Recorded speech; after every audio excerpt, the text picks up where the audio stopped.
welcome back to our countdown to Thanksgiving dinner. Yum.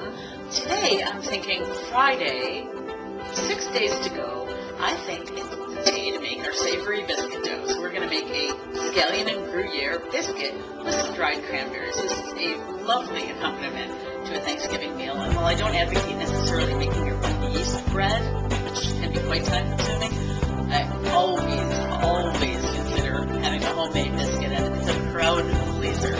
So let's get started. Okay, so getting started in our biscuits, we will combine our dry ingredients, and that is a couple cups of flour, a couple teaspoons of baking powder, a little baking soda, and salt. Just get your dry ingredients off to the side here. I usually use a wide bowl since I'll be adding ingredients to that. Then I prepare just about 3 chopped scallions, and I always use the greens too. Chop those up and use them as a chive.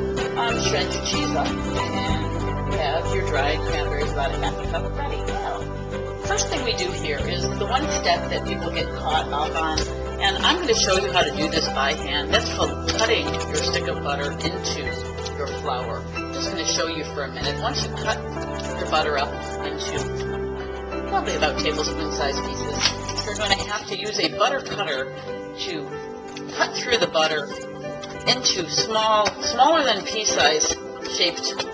Cutting the butter in this way into very small pieces allows the butter to bind together with the flour. You can just as easily do this in your food processor, but anyone can do that. So I thought I'd show you for a second how to do this. And I'll keep doing this for a couple minutes, and I'll show you what it looks like when it's ready. Now you can see the butter is in very small pieces. Sometimes I go around and pinch a few of them just to make them smaller. That flour is ready to go. It's really important to use your hands when you're baking. Tell this flour is just right. So what I'm going to do is add my ingredients, my cheese, my scallions. I'm going to hold off on the cranberries for a second, because at this point I'm going to add in my one wet ingredient, which is a cup of butter. I'm going to try to start bringing this dough together. You do not want to overmix this. This is the problem most people have with a biscuit. Handle as little as possible. And in about a couple of stirs, I'm going to add in the cranberries. Like it's starting to even come together a teeny bit now. Throw my cranberries in.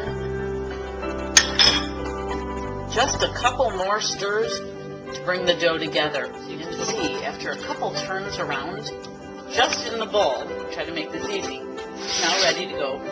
Turn out in a ball onto your very nicely and generously floured cutting board or placemat. Really doing well here.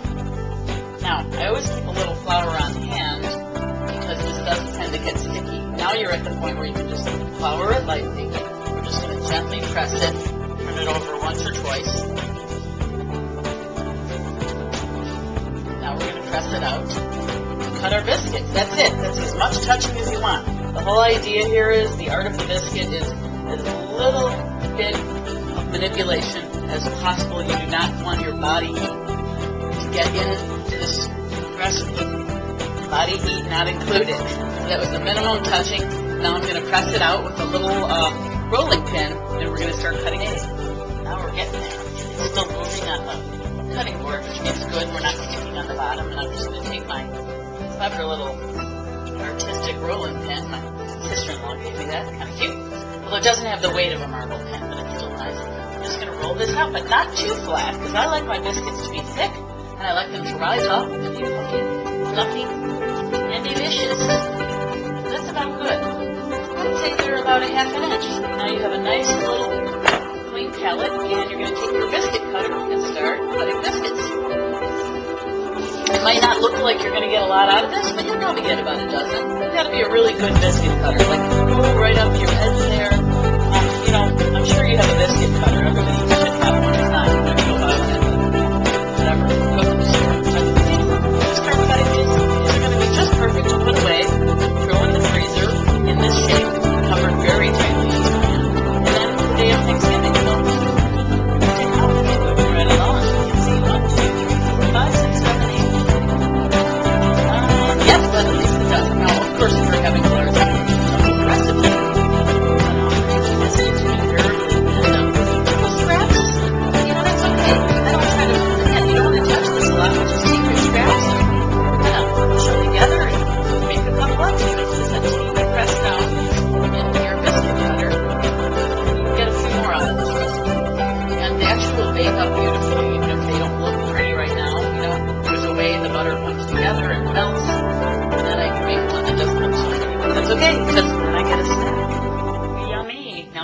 wrap these up. I'm really excited about getting that biscuit batter out of the way. It's not a very difficult task, but it's just nice to know it's out of the way. And I'm going to wrap those really good with some saran, and then put that saran wrapped little basket of deliciousness into tin foil. And that will keep the air out.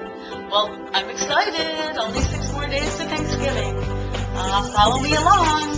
I also posted some great wine pairings today in another posting on the blog, so take a look and make your way over to Just Great's Wine Shop on Washington in downtown Chicago. They have some fantastic suggestions. So yay, happy almost Thanksgiving. See you again soon.